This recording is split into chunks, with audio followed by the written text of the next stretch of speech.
Begitu Bapak Ibu mengenai manajemen resiko.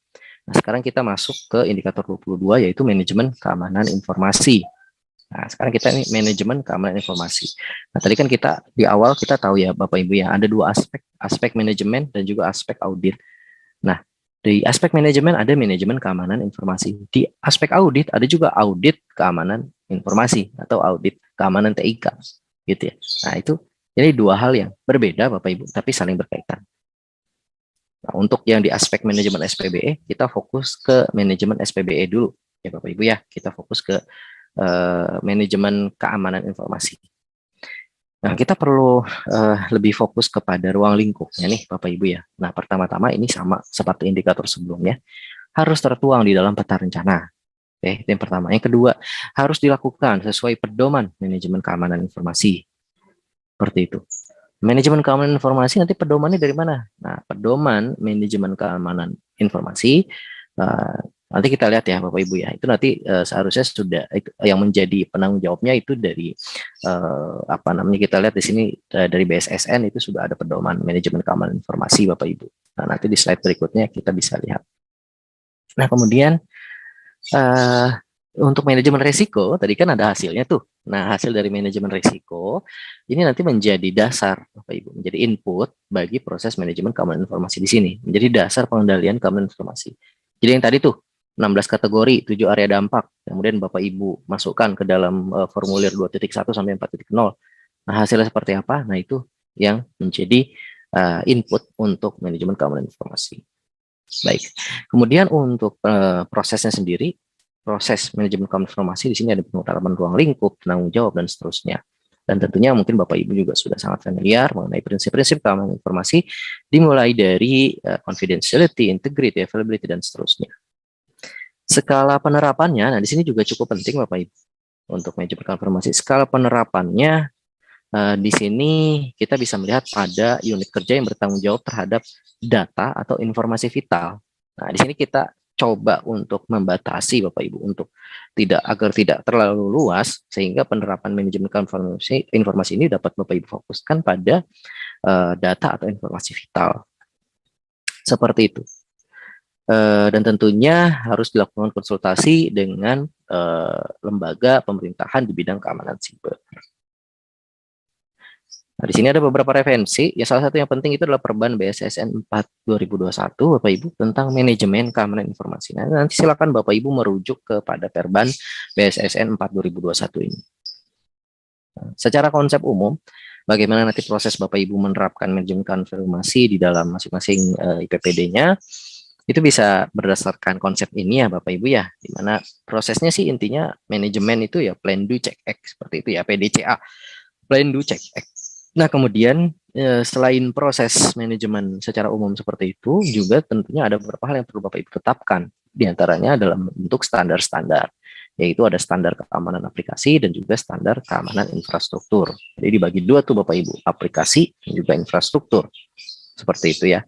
Nah, di luar dari proses manajemen keamanan informasi ini, ada proses audit keamanan SPBE. Nah, ini nanti akan kita lihat di indikator audit. Baik, nah kira-kira seperti ini prosesnya Bapak Ibu untuk manajemen keamanan informasi. Jadi nanti dimulai dari perencanaan, kemudian penetapan penanggung jawab, penetapan ruang lingkup, dokumen pengoperasian, evaluasi kinerja, serta perbaikan berkelanjutan. Nah, ini secara konsep satu persatu seperti ini ya Bapak Ibu ya. Nah, di antaranya di sini perencanaan, manajemen keamanan informasi mau ngapain sih gitu kan. Ya intinya dia isinya adalah program kerja dan target. Gitu. Nah, ini paling enggak ada edukasi kesadaran, penilaian kerentanan, peningkatan keamanan, penanganan insiden dan audit keamanan. Dan program-program ini nanti tertuang gitu Bapak Ibu di dalam peta rencana yang tadi. Ya, ke perencanaan. Kemudian penetapan penanggung jawab. Nah, penanggung jawab keamanan informasi itu siapa? Gitu ya. Nah, di sini kita lihat untuk instansi pusat itu kita bisa melihat penanggung jawabnya itu adalah sekretaris. Nah, sementara untuk pemerintah daerah itu juga sekretaris. Jadi kalau instansi pusat ya sekretaris KL, kalau pemerintah daerah adalah sekda, seperti itu Bapak Ibu. Kemudian nanti dari koordinator inilah merujuk kepada pelaksana teknis keamanan SPB atau mendelegasikan seperti itu ya Bapak Ibu ya.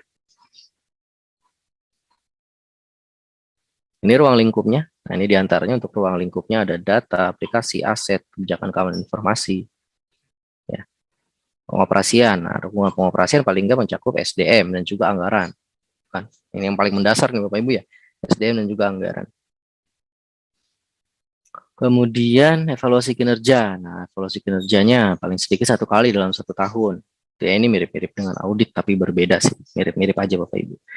Kemudian ada juga perbaikan berkelanjutan. Oke. Ini untuk levelingnya. Ini untuk levelingnya masih mirip ya Bapak Ibu ya. Kalau untuk level 1 berarti dilaksanakan tapi belum ada dalam peta rencana.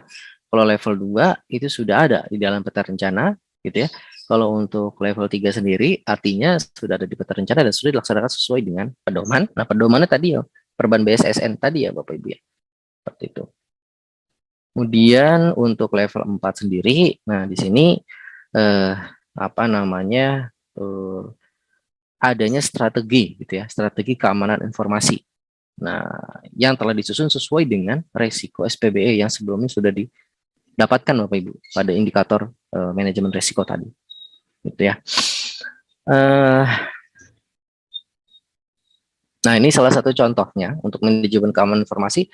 Strategi konkretnya gimana sih Pak gitu ya. Nah, strategi konkretnya ini misalkan kebijakan pembentukan CISR Bapak Ibu.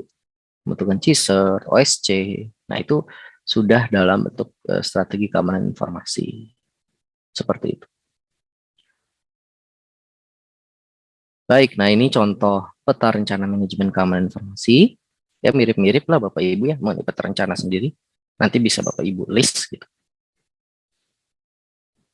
Nah, ini pedoman ya, pedoman manajemen keamanan informasi yang sesuai yaitu Perban BSSN nomor 4 tahun 2021 tentang pedoman manajemen keamanan informasi. Jadi Bapak Ibu nanti dalam proses manajemen keamanan informasinya bisa merujuk kepada dokumen ini gitu ya Bapak Ibu ya, dokumen pedoman ini.